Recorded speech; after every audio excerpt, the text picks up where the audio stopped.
Je suis maladroite, malhabile, un peu mal à l'aise. Et pourtant me voici à vouloir faire entendre ma voix ici, dans ce grand jeu des mots où chaque parole a son prix. Hier encore, le désespoir commençait à se faire voir. J'avais cru pouvoir écrire mon discours en un seul soir. Mais les mots, comme les muses, me fuyaient. Alors à vous, je vous l'avoue, je suis allée m'inspirer des plus grands. Car seul, on s'égare, mais guidé, on devient plus grand. Pierre Feury, merci. À ce moment précis, j'étais toujours la même étourdie. Mais dorénavant, avec un pilier sur lequel m'appuyer, ma plume s'est faite moins raide, plus sincère, spontanée. Et je peux donc vous l'affirmer, on n'apprend jamais seul à marcher. Je fais désormais appel à votre mémoire. L'expérience vous en soit témoin, bien malin celui qui parviendra à me décevoir. Qui de vous a déjà appris à parler sans ses parents? Qui d'entre vous a découvert l'art du rire sans la présence complice d'un ami fidèle? Qui peut prétendre avoir déjà aimé sans avoir croisé un seul cœur qui l'y est invité? Vous l'aurez compris, la figure du maître est multiple. Il est professeur épatant comme conseiller épatant. Il est parent passillant comme ami compatissant. Il est celui qui nous guide, indulgent, il nous consolide. Et si nous quittions le domaine de l'affect, nous dirions qu'il est l'érudit auquel nous devons nous faire un devoir de nous référer. Maths, philosophie, histoire, sciences, tant de domaines opaques sans ce polymathe. Prenez l'art. Représentez-vous dans un musée, le Louvre, pour essayer.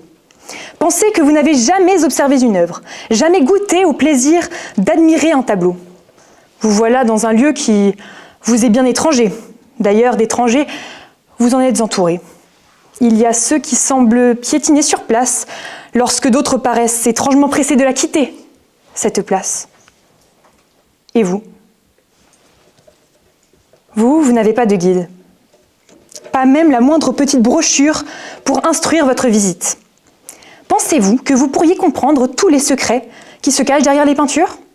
Pourriez-vous, par vous-même, rien qu'avec vos yeux, accomplir ce qu'il a fallu des années à un autre à accomplir? Non. Non, je ne le crois pas. Même dans l'art le plus accessible, il faut une épaule pour nous supporter, une main pour nous orienter, car l'audace ne remplace pas la formation et l'intuition ne remplace pas la transmission.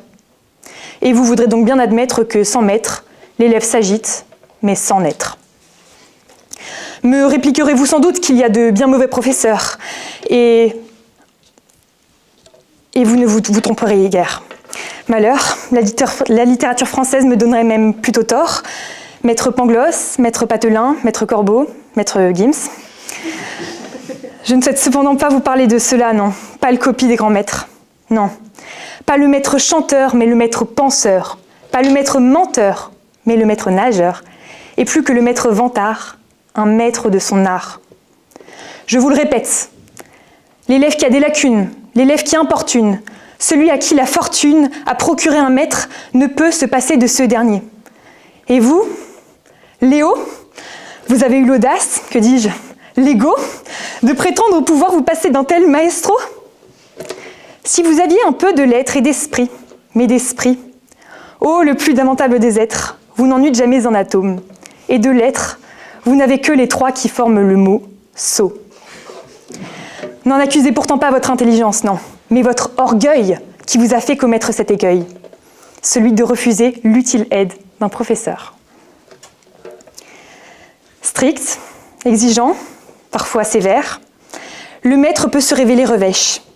Éternel insatisfait, il laboure, sans relâche l'esprit du novice, blâme son travail inachevé et accuse sa paresse. Il est pourtant toujours bienveillant. Il nous applique des règles qui n'ont pas pour projet de soumettre l'élève, ou sinon le maître serait un sous-maître. Leur objectif est de créer un premier jet de l'initié en devenir. Elle l'élève, elle conditionne son avenir. Ces règles transmettent à l'élève le savoir nécessaire pour qu'il puisse, à son tour, devenir maître. Et, une fois assimilé, libre à lui de les briser. Piètre élève qui ne dépasse pas le maître. La poésie classique, 4 strophes, 2 quatrains, de tercet en alexandrin, un hémistiche, une césure, un rejet, un contre-rejet, des rimes plates, embrassées, croisées, et pour les plus audacieux, ceux qui souhaitent atteindre les cieux en octosyllabes. Puis, Baudelaire, une révolution, un météore, et la prose. Baudelaire ne s'est pas seulement contenté de suivre les préceptes centenaires qui caractérisaient la poésie classique, presque dogmatique.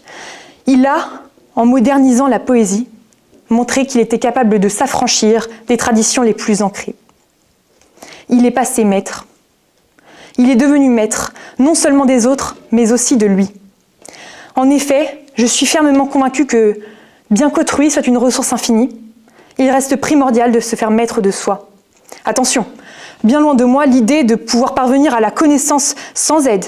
Je pense qu'il est néanmoins capital de s'apprivoiser, comme lorsque Kant disait de l'homme qu'il n'a pas d'instinct, qu'il faut qu'il se fasse à lui-même son propre plan de conduite. L'homme est un palimpseste. Il se réécrit sans cesse. Il est l'auteur de sa vie. En s'éduquant, il n'erre plus dans la nuit. Il voit enfin le jour de la renaissance, de la connaissance, et sa renaissance commence. Ainsi, qu'il soit parent, professeur, ami ou partenaire, le maître est cette main tendue qui transforme l'ignorance en lumière, l'arrogance en humilité, qui enseigne face à la précipitation, rigueur et patience. On peut prétendre savoir sans maître, on peut faire semblant, mais tôt ou tard, l'imposture se révèle, car tout savoir a d'abord été reçu, tout maître a été élève. Apprendre, c'est évoluer, et c'est se laisser transformer. Un élève sans maître, c'est un navire sans boussole. Un élève accompagné de son maître suit le phare de la connaissance jusqu'à son tour en devenir un.